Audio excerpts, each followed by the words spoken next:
Welcome to Wanted Down Under Revisited.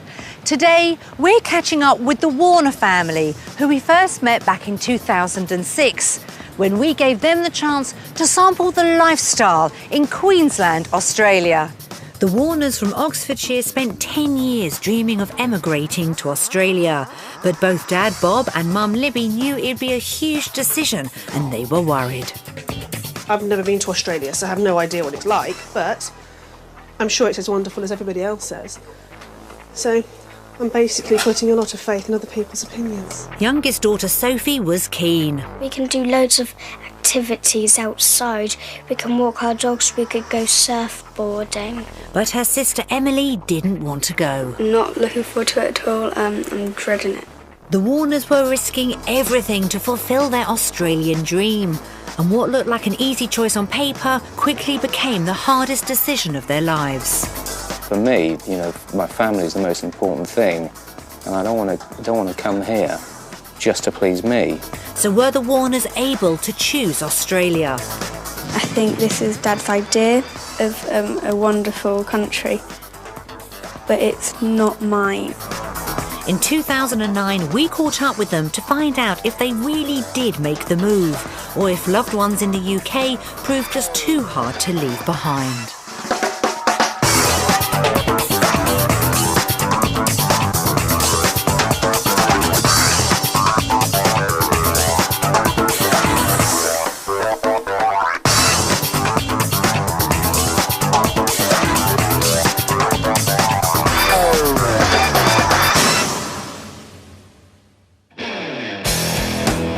Wanted Down Under puts British families to the ultimate test by giving them the chance to try life in Australia.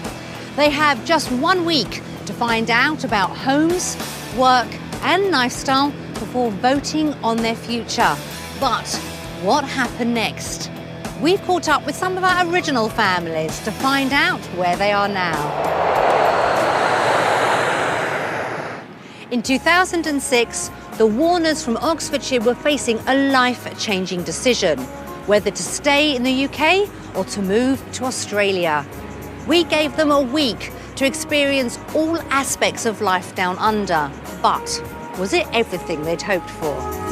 Life for Libby, Bob, Emily and Sophie Warner in Oxfordshire was a stressful cycle of school for everyone, with little quality time left over for friends, hobbies and pets.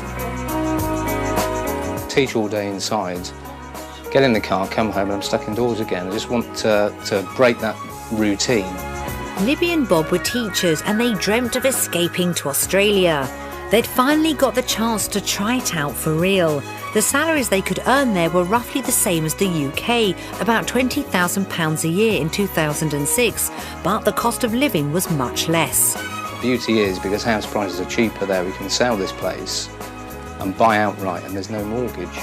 Libby was the main visa applicant. She was more eligible than Bob because she's younger, so she was the one who'd be looking for a job first.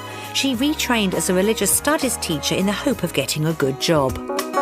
I'm hoping that teaching in Australia is not quite as stressed as it is here, but I'm fully prepared for it to be as stressful as it is here. But moving to the other side of the world would have meant leaving friends and family behind, maybe never to see them again.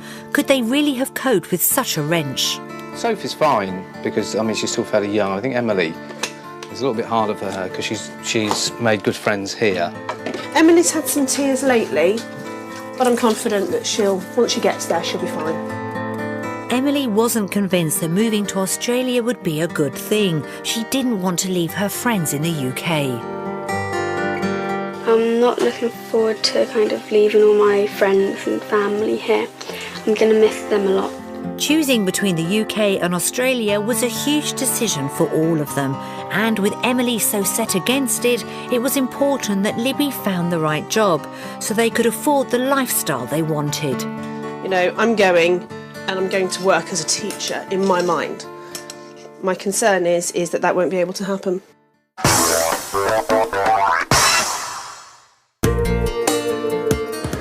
To help Bob and Libby consider the huge risk they'd be taking, we sent them to Queensland. There were 3 different lifestyles to choose from. One in the city, one in the country, and one on the coast. Each option included a job offer for main visa applicant Libby. Option 1 was on the Gold Coast, a coastal resort south of Brisbane. The natural beauty and great weather make it the sports and outdoor activity capital of Australia. Houses in this area were relatively inexpensive for Queensland, averaging around £150,000 in 2006. If you'd headed for the hinterland behind the coast, your money would have gone a lot further as land got cheaper. All Saints Anglican is a church-run school. In 2006, there were 1,600 children studying there. Wages were higher than state schools at around £25,000 a year. Head Patrick Wallace was keen to convince Libby it was the school for her. Libby, Bob, Emily, Sophie, hello. Welcome to All Saints Anglican School. It's a beautiful corner of the Gold Coast. And Libby, if you were to come and work with us here, I think you'd really enjoy it. It's a very happy staff. Kids seem to love coming here. Lovely open spaces, great facilities. So Libby, I really hope you come and join us. You'll never regret it. Option 2 was the city of Brisbane, state capital of Queensland and home to nearly 2 million people.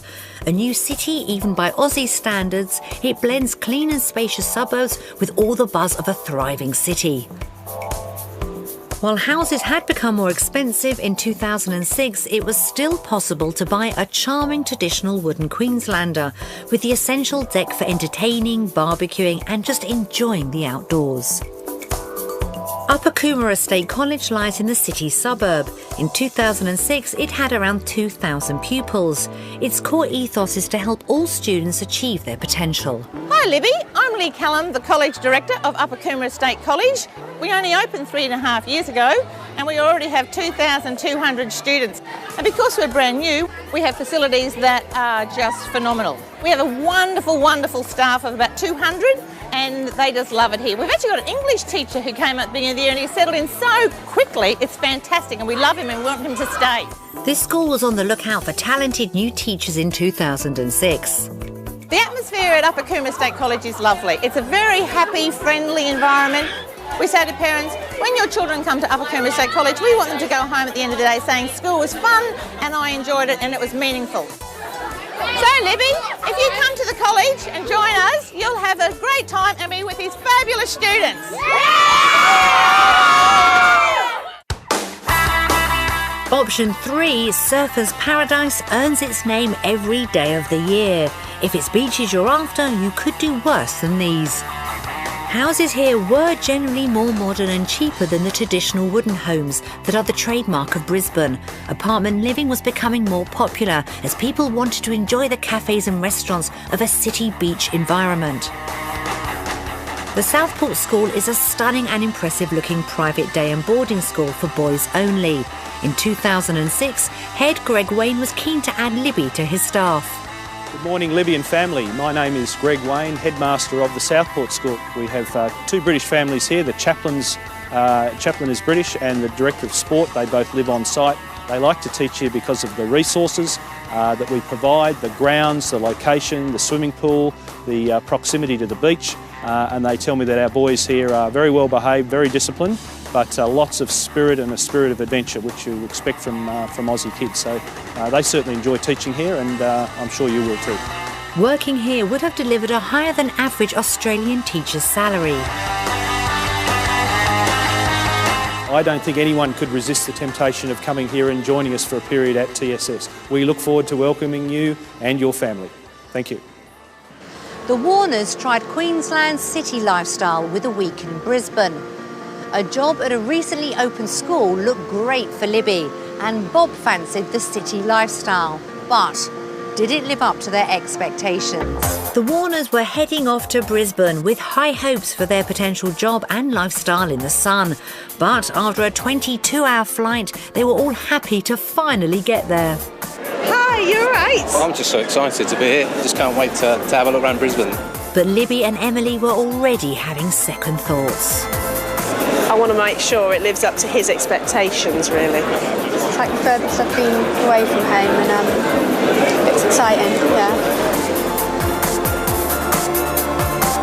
The Warners were staying in the kind of family home they could afford in the heart of the city. At £200 a week in 2006, it was about the same as you'd have expected to pay in the UK. Only in Oz, you would have got a lot more space for your buck. And the whole family were knocked out by their first impressions of Brisbane. Look at the size of that fridge. That's a fridge, isn't it? Fit make our kids in there. Well, this is just a regular Australian fridge. We like to eat. I got it! There's palm trees. And this is the middle of winter now. Just can't wait to get that visa through 10 now. years Just come out and it's here. finally here. I love this place. Once they'd settled in, the family's first task was to find out about the kind of house they really could afford if they were to move here forever. For families considering making a life-changing move to Australia, it's vital to find the right place to call home. Put in the research and have an ideal wish list to find your dream house. House prices have escalated considerably in Australia over the past 10 years, but generally you can expect to get more house for your money than in the UK. The property market is on the rise again, and not everyone can afford to buy outright, so consider your mortgage and the repayments carefully. So, what could your money buy you now? The average property in Sydney costs around £315,000, but it's a good deal cheaper in Adelaide and Brisbane at around £235,000. In 2006, finding the right home that they could afford and settling in quickly was a vital consideration for the Warner family, especially if they were to persuade daughter Emily to make the move. The Warners were considering leaving behind this small 3-bed semi in the market town of Witney in Oxfordshire. It was worth about £185,000 in 2006. They'd have about £150,000 to spend on a new home in order to be mortgage-free. If they'd found the right jobs, they could have expected to earn around £40,000 a year if they'd both taught. So finding the right home for the right price would have given them much more disposable income. Seeing what was on offer was vital to help them with their ultimate. In 2006, we picked 3 houses within their price bracket. But did that persuade the Warners to move down under? The first property was a 4-bedroom bungalow in the Warners' dream Brisbane suburb, Beenleigh. With 3 reception rooms plus plenty of outside space, it was on the market for only £130,000 in 2006. That was well within their budget. This is what we sort of like imagined, isn't it, when we were back in the UK, that, you know, you would have your seating area with the patio windows off of it. Space isn't such a problem in Australia, so even in a relatively small house like this, rooms are generally bigger than in the UK, and most people make the best use they can of the good climate. And this is where, like, they eat a lot in summer. They have the barbies. They would also have got a nice open-plan designer kitchen with some great views. Look at the view from here. You can see the mountains, all the hills across. It was a good start, but Libby and Bob thought that life in Beenleigh was a bit too urban for their taste. Because this hasn't got a pool, we need to find somewhere that has got a pool. So we need to find somewhere, don't we? So what about property number 2? The second place was also in Beenleigh, but this one was a bit bigger, so it was on sale at £215,000 back in 2006. To afford this, they would have needed to get an Australian mortgage. Like the first house, the rooms were a good size and designed for open-plan living on a scale you wouldn't have found for this money in the UK. And there were good reasons why it was a little more expensive. It had a fabulous kitchen, 4 bedrooms, double lock-up garage and the all-important pool. This is called a creepy crawly. I'm intrigued. He cleans the pool, so you haven't got to do any brushing and cleaning. I like that. Yep. I do like that. It also had a garden of half an acre, great for Bob's dream of a more outdoor lifestyle, with views onto the Albert River that were stunning. The vendors were Brits returning to the UK after 10 years in Oz. It was the first contact that Bob and Libby had had with expats, and they were impressed by how easy it was for them to take to the Aussie lifestyle. I think you'll probably find once you sort of build up your friends over here, if you decide to move here and your circle of friends build up, they do a lot of more entertaining at home rather than going to the pub, which we probably do more in England. At the time, it gave them food for thought, especially as to have afforded this house, Libby would have needed to find a good job. But they were very impressed with just how far your money could go here. I hope that, you know, you make the right decision and you find what you're looking for. Well, you've got no worries on that score because we'll definitely look after this. Without a doubt, because it's superb. So the big question is, can we come on holidays and visit you? because you can come back and visit us. And what could they have afforded if they were willing to really splash out on a big property? Could they really have stretched to a house like this? I'll take you down through. I'm blown away. It was brand new and on the market for $500,000 Aussie dollars. That was only about £200,000 in 2006. Like the previous one, they'd have needed a mortgage, but look what they would have got. I'm just blown away. I just can't. It's so imposing. It's like a big stately home almost. 6 bedrooms, 3 massive bathrooms, and a kitchen to die for. Oh, look at that. Wow, this is fantastic. This is something which they don't see in England, unless it's a very big important person who's got lots of money. Over here, this is affordable. They would both have had to find good jobs to be able to afford the mortgage on this one. Still, it had got them thinking. The houses were great, but could they afford what they were dreaming of? This is just beautiful. Thank you so very much for taking the time to show us. That's right. So hopefully we come round with a cheque. After a family consultation, it was left to Sophie to share the family's decision. A house in the UK or one in Oz? Australia! We've caught up with Libby, Emily, Sophie and Bob to find out if they really did change their lives and make the move. So, where are they now? Australia! But they've decided that Brisbane wasn't for them and have settled in the picturesque suburb of Ranella East in Adelaide, South Australia. It's only minutes from the beach, 2 miles from the centre of town, and Emily and Sophie's schools are nearby. So let's see how they've settled in. Welcome. Lovely to see you. Do come and have a look around. Costing £140,000 in 2007, they've really made this 4-bedroom, 2-bathroom house their home. And it's perfectly situated with views over the adjacent park. But their first experience of Aussie living was far from happy. When we first arrived, we had short-term accommodation that was absolutely hideous. We really hated it. And it was the only time, I think, for me when I absolutely seriously thought about leaving Australia. I thought I didn't spend 2 days on a plane for this. You've got to be joking. We spent 1 day going around on the opens and then found this place, thought it would be out of budget, and were absolutely thrilled to bits when we found it was okay. It made a real big difference for the girls and how well they settled down.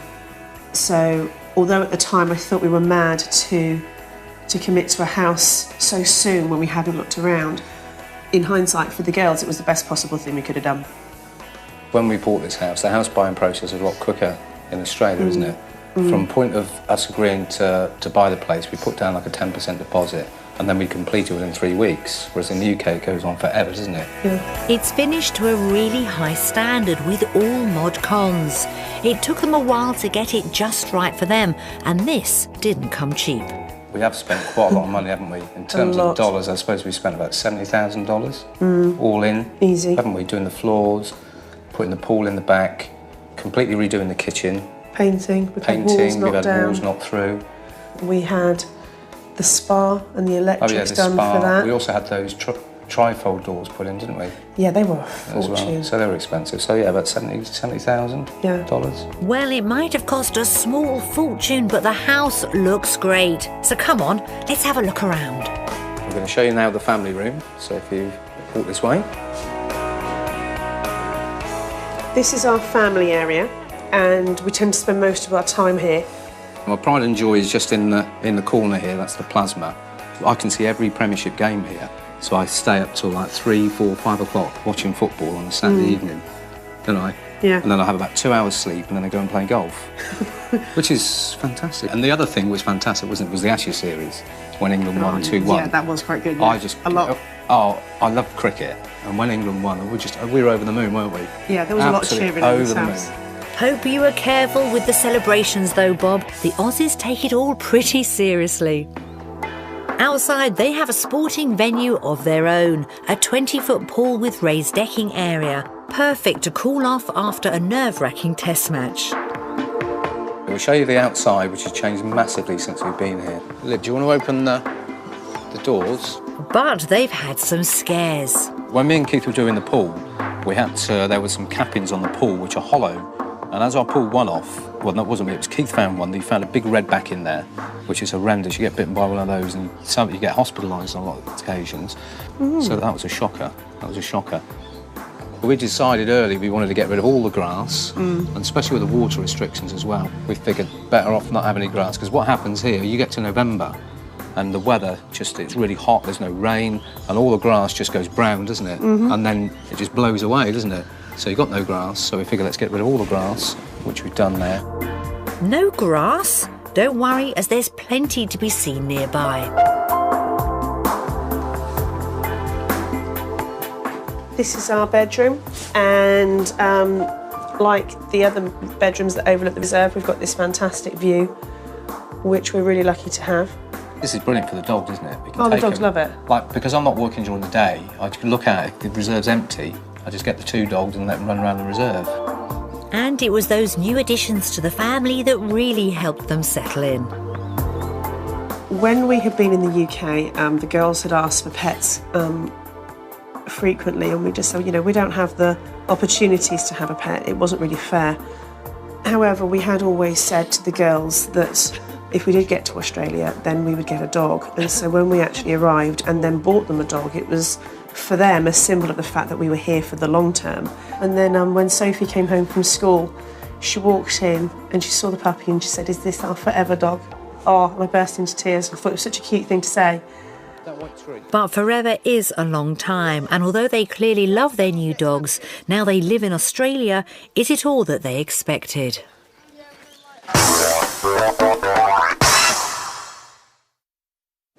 Whether you see yourself as a beach bum, an outback adventurer or a metropolitan culture vulture, Australia could offer you the life of your dreams. But you'll need some cash to splash on the lifestyle you aspire to, as the cost of living in Australia is not as cheap as many people assume. It really depends on your circumstances. You have to take into account health insurance, the cost of imported goods and food, and although the weather might be better, remember what you save in heating bills you might spend on aircon. For the Warner family, this was a vital consideration in deciding if they really could afford to improve their lifestyle without having to work every hour just to make ends meet. Back in 2006, Libby and Bob headed for the local supermarket to try to fill that enormous fridge, and they were in for another pleasant surprise.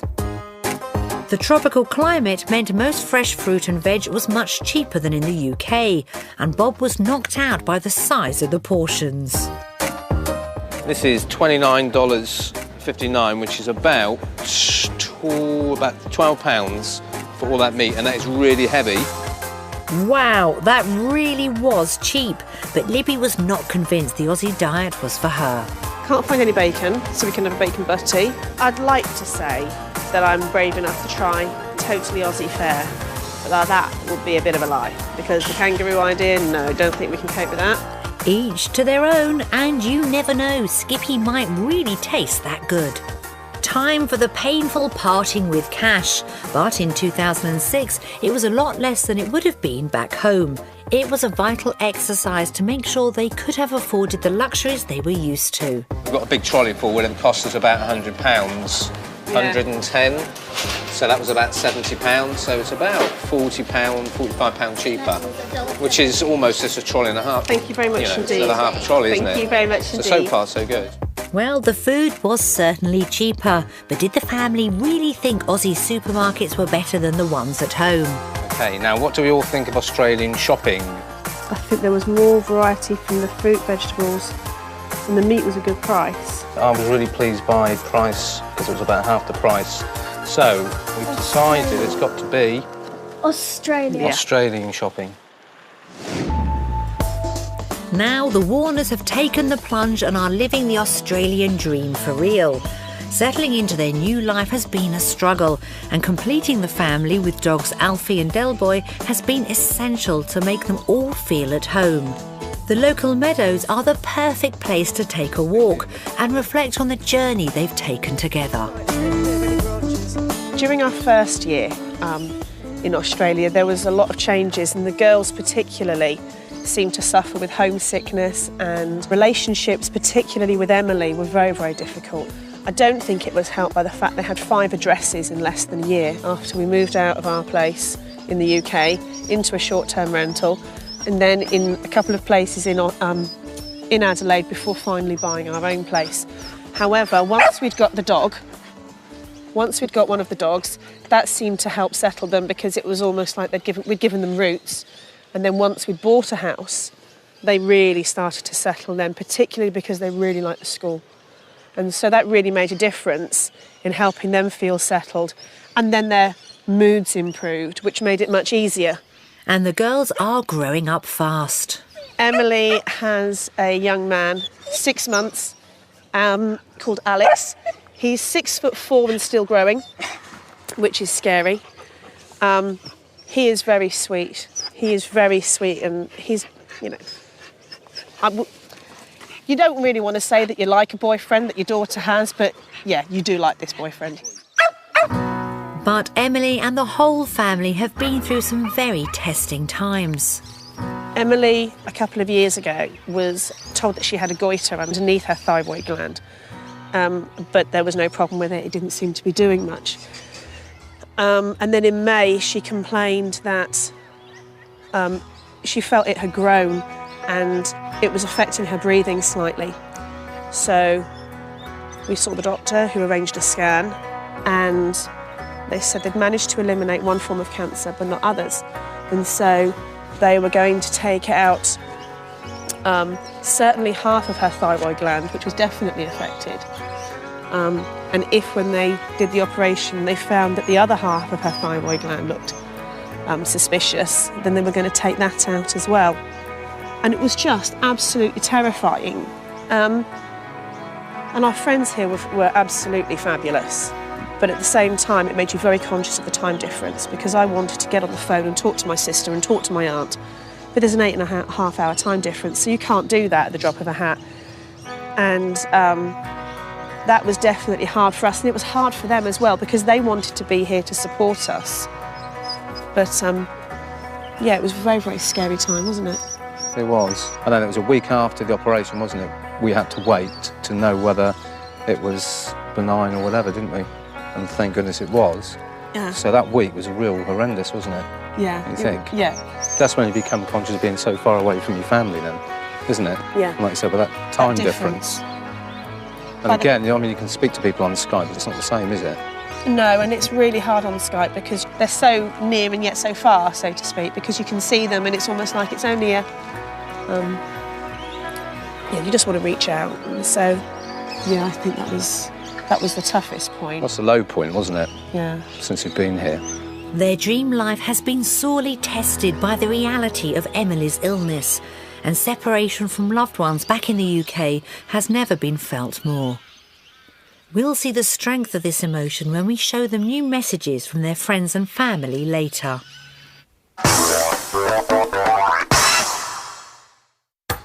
Working in Australia won't necessarily bring the life change you expect, but it might give you the time and lifestyle you've dreamt of. Remember though, it's a culture of work hard, play hard, so don't come expecting the easy life.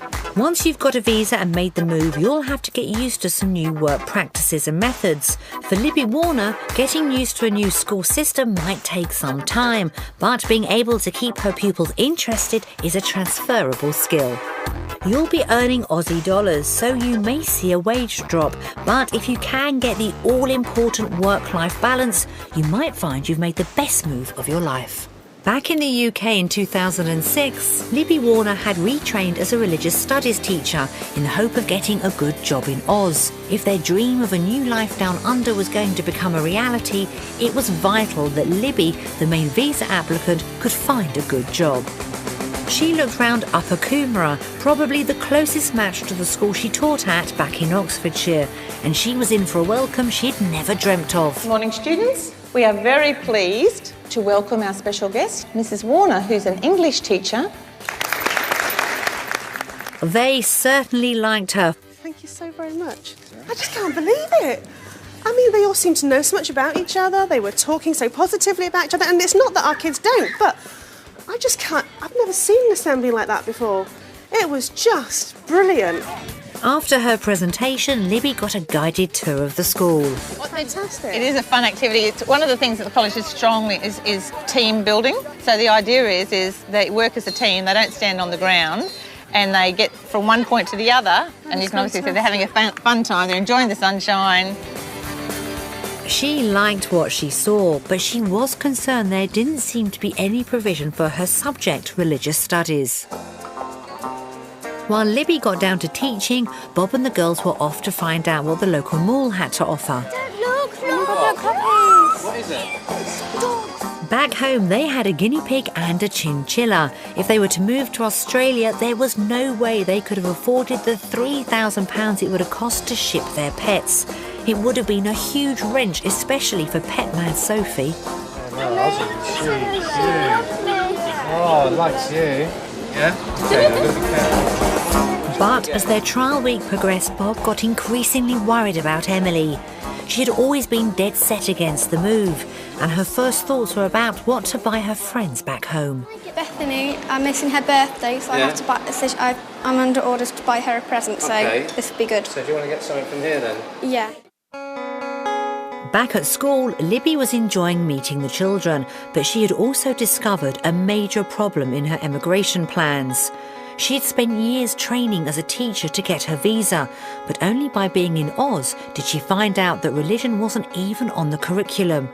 It was a terrible discovery and meant she was going to have to rethink the whole thing.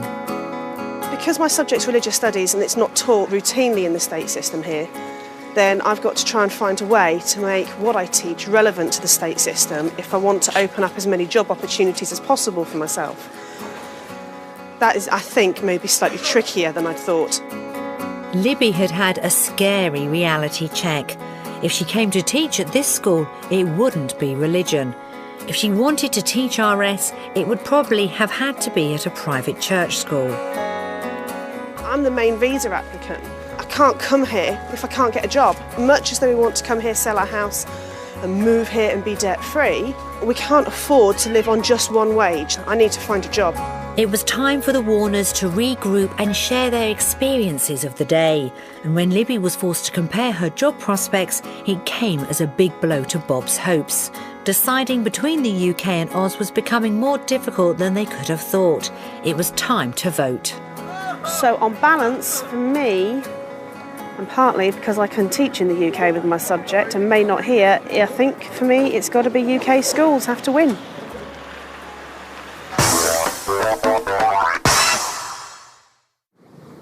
Unlike the Warners, for most families, it's not mum and dad who have to be happy fitting into the education system. We found out what British families would be letting themselves in for. Australian public schools, like our state schools, are free, except you have to pay for books. Uniforms and particularly hats are usually compulsory to keep kids safe in the sun. A third of Australian children go to private schools compared to a tiny fraction in the UK. That's because they're subsidised and much cheaper. The big difference down under is that the school year starts in January and ends in November. The summer holidays run 6 to 7 weeks over Christmas and New Year. And they do a year less than us at school if you count going on to A-levels. They do 12 years, we do 13. And the good news is you can choose any school you like for your child. The Aussies aren't so hung up on catchment areas and league tables.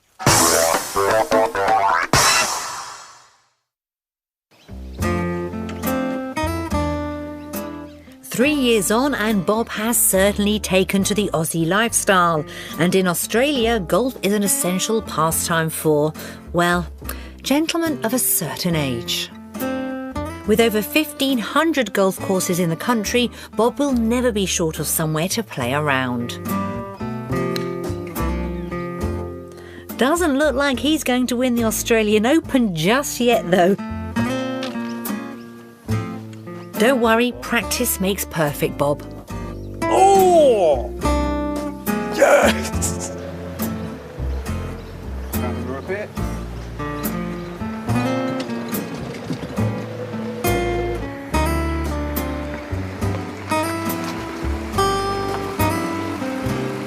Bob was determined to have an outdoors life, so back at the ranch, he's taken up a rather sedate, peaceful hobby. It looks like a very relaxed existence, but is there a downside to being a house husband? My days now are really good because now the summer's upon us. Like I can go out and play golf most days now. Just have a quick 9 holes, then I'll get back. I'll do a little bit of housework. I'll prepare the meal. I'll do some shopping. So yeah, and then take the dogs for a walk on the reserve for a couple of hours. It means that I can spend time with the kids. You know, real good quality time with the kids. You know, I get them to school, I'll pick them up in the evening, and then, you know, interspersed into that, I'm pottering around the house. But now I've started back, not full-time, but part-time, so I'm doing about 2 or 3 days temporary relief teaching. So, which is unfortunate because that cuts down on the amount of golf I can play, but it's got to, you know, from a financial perspective, you know, it's got to be done now. So Bob is working 2 to 3 days a week, but Libby wanted to stay full-time and is teaching religious studies at a local high school.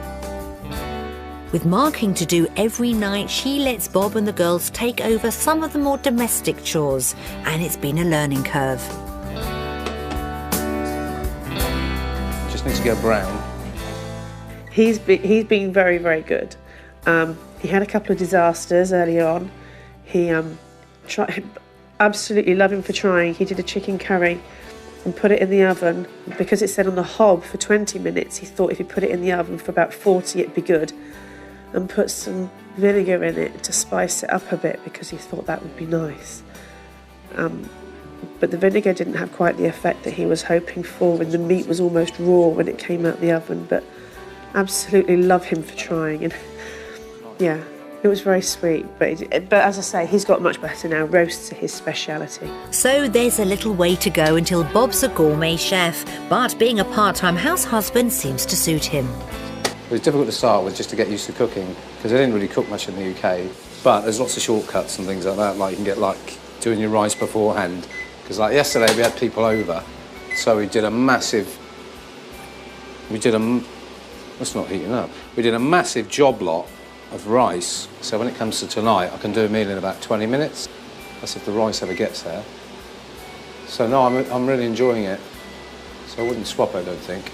I'm quite happy to do 2 days a week teaching or 3 days, and then the rest of the time pot around the house. So how is Libby finding teaching in Oz?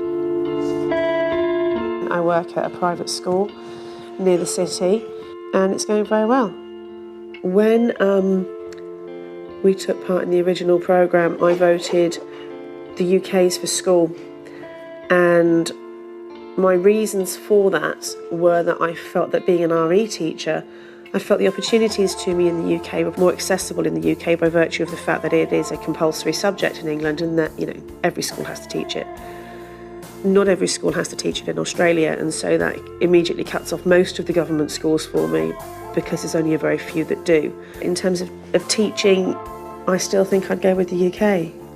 I like teaching in England. And yes, at times you got told to go places that you weren't keen to go to, but you still get that here. But does the lifestyle make up for it? Libby suffered from allergies in the UK, so has the climate helped? The health improvements that I had hoped for haven't become realised. My asthma's got worse, my eczema is completely going nuts. Unfortunately, I'm allergic to nearly every single pollen in South Australia, so none of them clearly existed in the UK, and so that would explain why I don't have the same problems there. is this something that would make me leave Australia?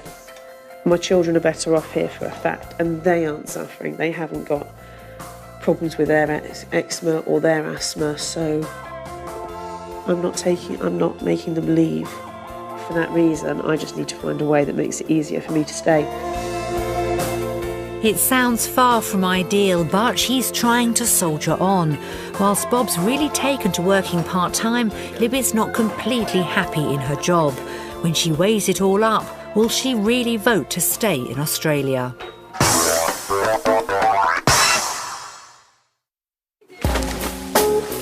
In 2006, before they had to make the final decision, Libby and Bob had decided to take some advice from Lee Callum. She'd invited them over for a typical Aussie barbecue. Libby had a lot on her mind. She was worried she may have made a huge mistake. But her girls were more worried about some other unexpected guests. Come on, Sophie, it's just a little spider.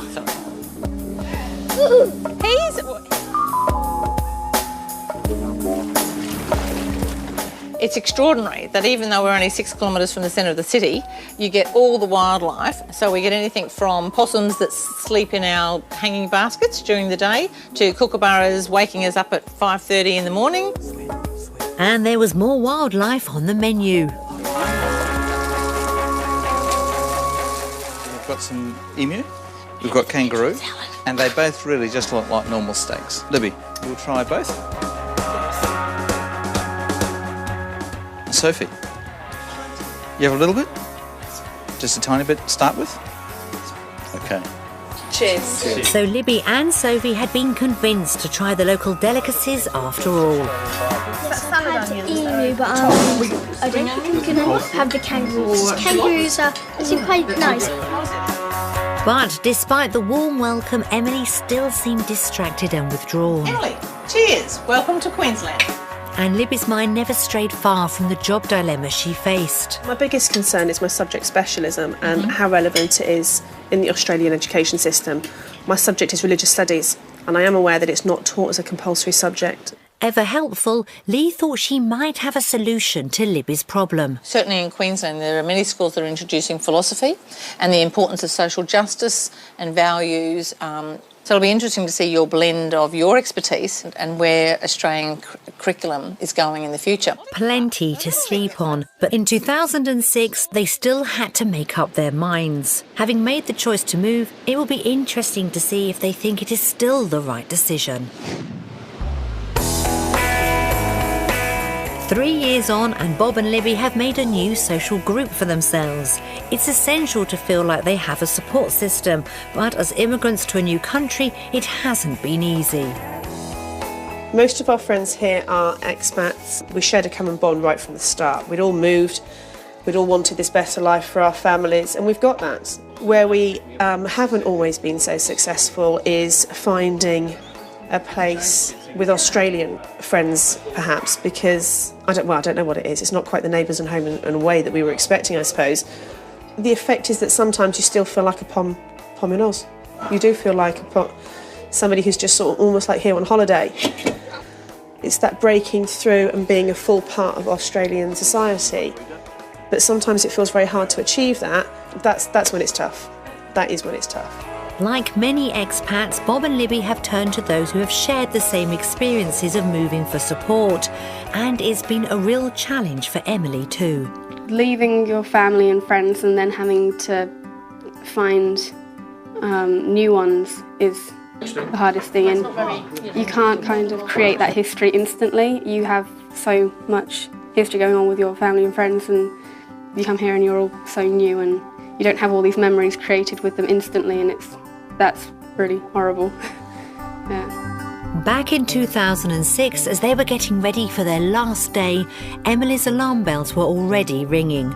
With their big decision ahead, she was about to drop a bombshell. I think I find it quite hard coming to Australia. It is great, but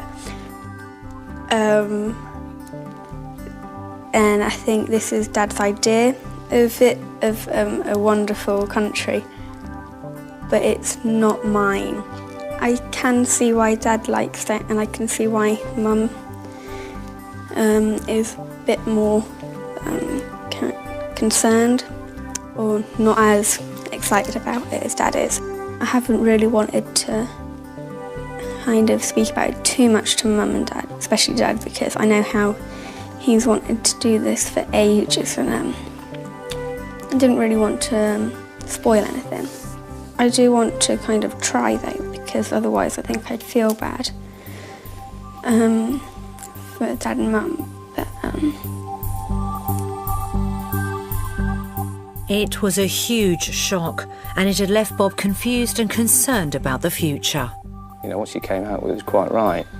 So, you know, I'm just thinking now what a wrench it's going to be, you know, to leave everything that she knows and she's comfortable and secure with, and to come and live here. You know, and for me, you know, my family is the most important thing, and I don't want to come here where one of us or two of us are really, you know, they don't want to be here, and she's doing something just to please me. Knowing how much he wants this, I think he's found today very hard. And for him to want to change his mind so much to be supportive for Emily and I love him for that. But they made the move in 2007, so how did Emily cope? the first few days were horrible, being really jet-lagged. After that, it sunk in a lot more how far away we were, and yeah, it was hard being so distant and then trying to find a school so you didn't feel quite so lonely. But I think it was also really good for us as a family when you've only got each other for the first few weeks, and I think it brings you closer. We're much more sorted now. The house is kind of coming together, and it was worth sticking it out for those few months where it's really tough, because it is enjoyable. But will this have any impact on her final vote? In 2006, the Warners had to face up to the prospect of leaving loved ones behind, as we showed them some recorded messages from their friends and family. First up was Libby's friend and colleague, Diane. I will miss her as a friend because of her warmth and sincerity. She's fun. She's fun in meetings. Her whole personality is larger than life, and it's always lively when Libby is around. Who's going to do the birdie song without you?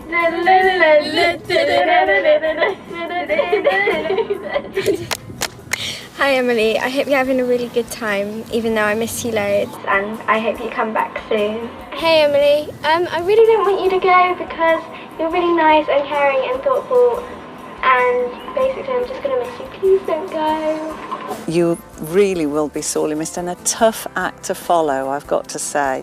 The children adore you, you have a super relationship with them. We're both really, really going to miss you, but I'm so supportive. You know, you deserve to have such a better quality of life than what you've had and what you have now in Whitney. So, you know, we're really pleased that you're going. Definitely keep in touch. You are going to be a long way away from us. Bob, keep in touch on the football. I know we've had our fair share of banter over the last few years with regards to the number of players, and I'm sure it will probably continue, but not as close. So I say I wish you all the best, and we will miss you. If there's one thing I could really say is, please don't go. You love us too much. You can't go. We're so much better than the Australian kids. Well, we'll all miss you. Yeah, we'll miss you lots. I'll miss you. Do you really have to go? It's been fun having you around here, and perhaps you may give it a second thought, you know, for a little split second that you'd really like to stay here. So, all the best. The pull of their emotional words was cutting Libby in two, but was it enough to change her mind? Brian, that's really hard, isn't it? Don't you think? See, I didn't realise you were such a good teacher, did? I'm awesome. No, that's what they said, didn't they?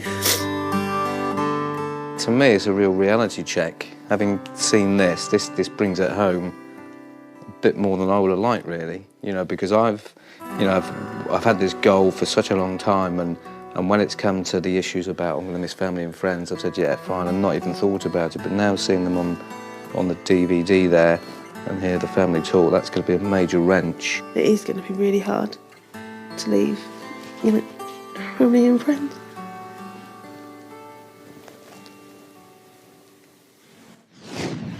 Three years on and the separation from loved ones has become real. We showed them a new message from Libby's best friend Louise. Hi Lib, hi Rob, hi Emily and Sophie.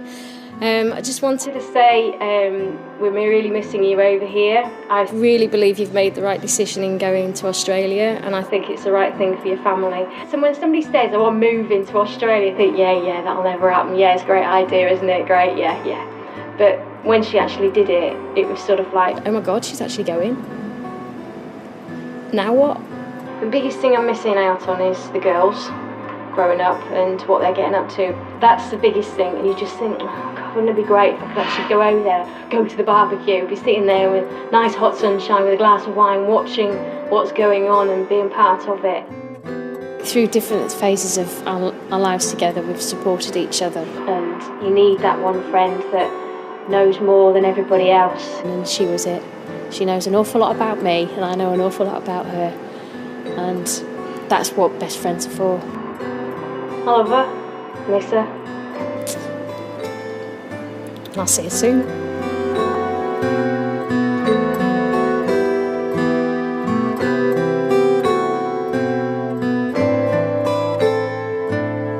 I think you've done exactly the right thing in going. I miss you, I'm jealous, I want to swim in your pool, but I love you, and I love you all. Take care. Bye.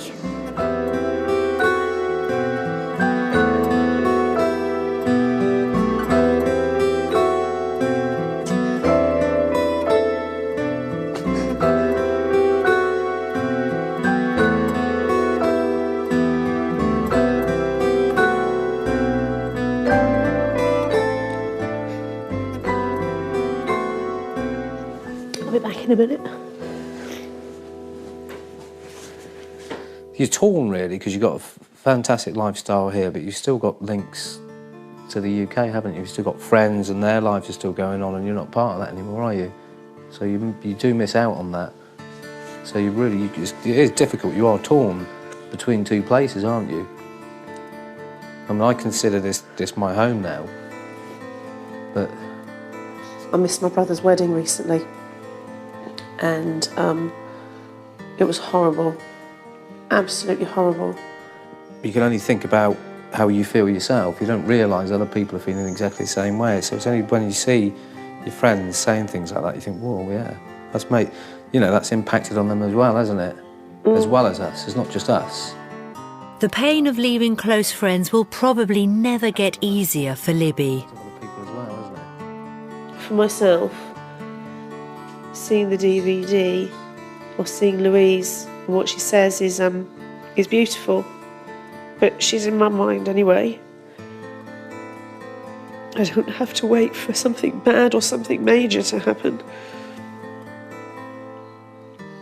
I mean, this is where I've always wanted to be, and now I'm here. I just think, well, this is it now, you know. I can see what Bob's saying. Yes, this was very much what he wanted to do. And no, it was never the big dream for me that it was for him.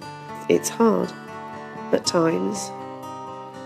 Maybe it's because I'm emotional and prone to emotional outbursts or whatever you want to say, but I find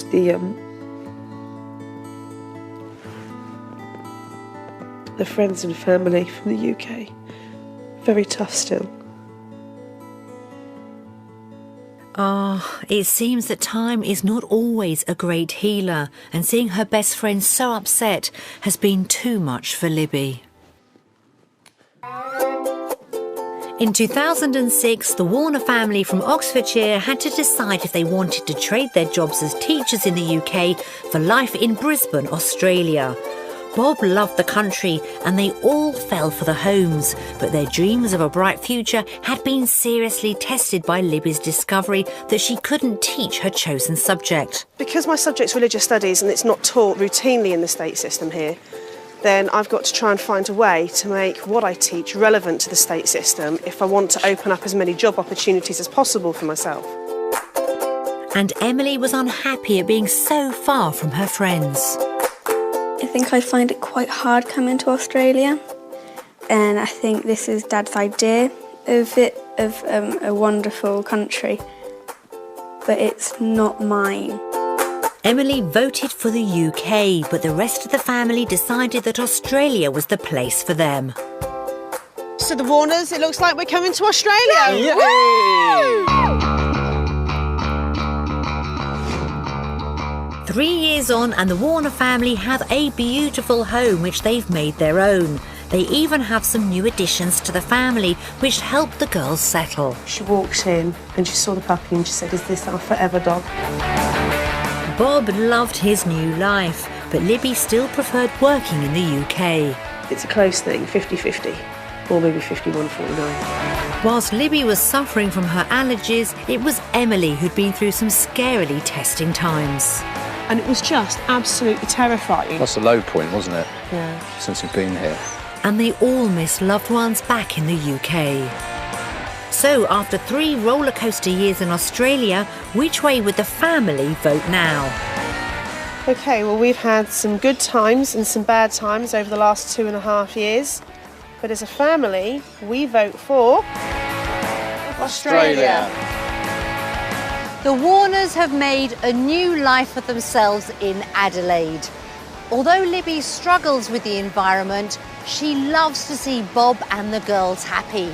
Even Emily has been won over by their new life in Australia.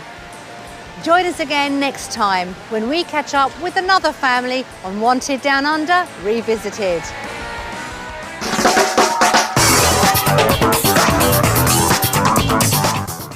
We're looking at the best of Homes Under the Hammer next year on BBC One with some amazing properties and an interesting bottle of wine, but will there be anything to toast at auction? Cash in the Attic later at 11:30.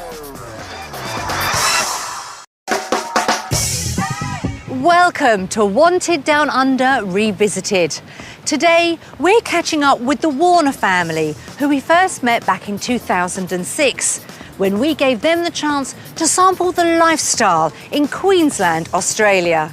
The Warners from Oxfordshire spent 10 years dreaming of emigrating to Australia, but both Dad Bob and Mum Libby knew it'd be a huge decision and they were worried.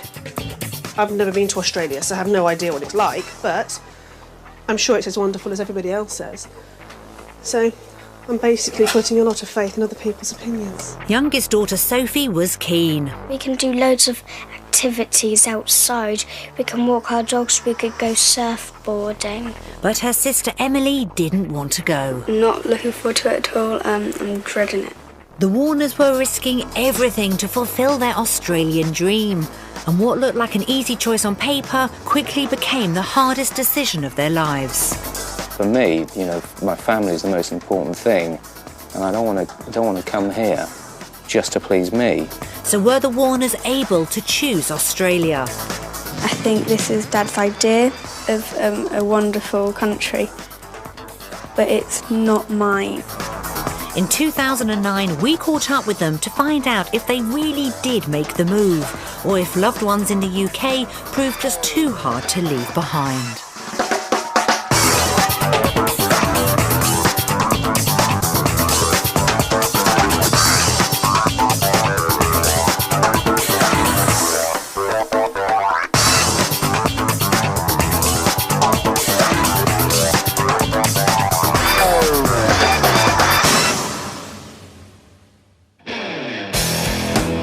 Wanted Down Under puts British families to the ultimate test by giving them the chance to try life in Australia. They have just 1 week to find out about homes, work and lifestyle before voting on their future. But what happened next? We've caught up with some of our original families to find out where they are now. In 2006, the Warners from Oxfordshire were facing a life-changing decision, whether to stay in the UK or to move to Australia. We gave them a week to experience all aspects of life down under, but was it everything they'd hoped for?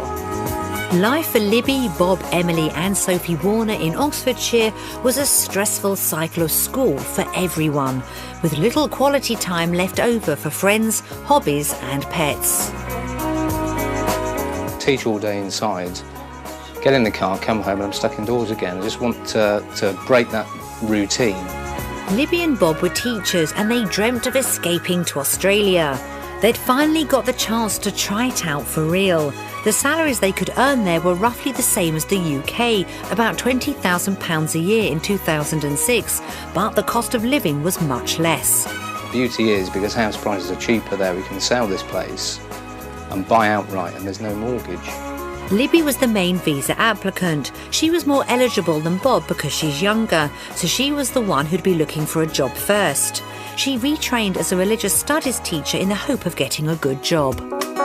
I'm hoping that teaching in Australia is not quite as stressed as it is here, but I'm fully prepared for it to be as stressful as it is here. But moving to the other side of the world would have meant leaving friends and family behind, maybe never to see them again. Could they really have coped with such a wrench? Sophie's fine because, I mean, she's still fairly young. I think Emily, it's a little bit harder for her because she's made good friends here. Emily's had some tears lately, but I'm confident that once she gets there, she'll be fine. Emily wasn't convinced that moving to Australia would be a good thing. She didn't want to leave her friends in the UK. I'm not looking forward to kind of leaving all my friends and family here. I'm going to miss them a lot. Choosing between the UK and Australia was a huge decision for all of them. And with Emily so set against it, it was important that Libby found the right job so they could afford the lifestyle they wanted. You know, I'm going to work as a teacher in my mind. My concern is that won't be able to happen.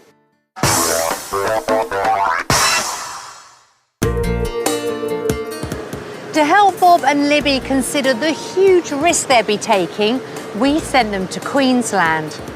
There were 3 different lifestyles to choose from. One in the city, one in the country, and one on the coast. Each option included a job offer for main visa applicant Libby. Option 1 was on the Gold Coast, a coastal resort south of Brisbane. The natural beauty and great weather make it the sports and outdoor activity capital of Australia. Houses in this area were relatively inexpensive for Queensland, averaging around £150,000 in 2006. If you'd headed for the hinterland behind the coast, your money would have gone a lot further as